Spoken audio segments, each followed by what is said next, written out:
satisfy that. At the end, Senzo ended up having relationship with Zandi as well. He had sexual relationship with Zandi because Kelly has been away for a long time.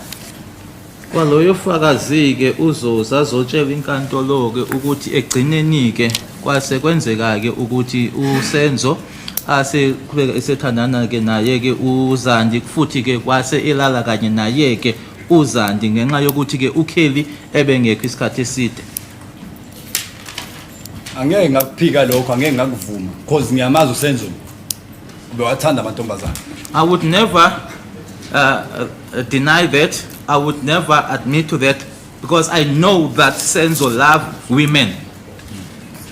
And you know very well that Senzo was married, correct? Uyakwazi nokuthi uSenzo wayeshadile angithi? Yebo ngiyakwazi. Yes, I do know. According to all this, I just put it to you. Does that still make him a good person? Kuko konke lokho ke ngabe kusamenza Made ke him, yes. Sorry, interpreter. Sorry, sir. Does that made him a good person?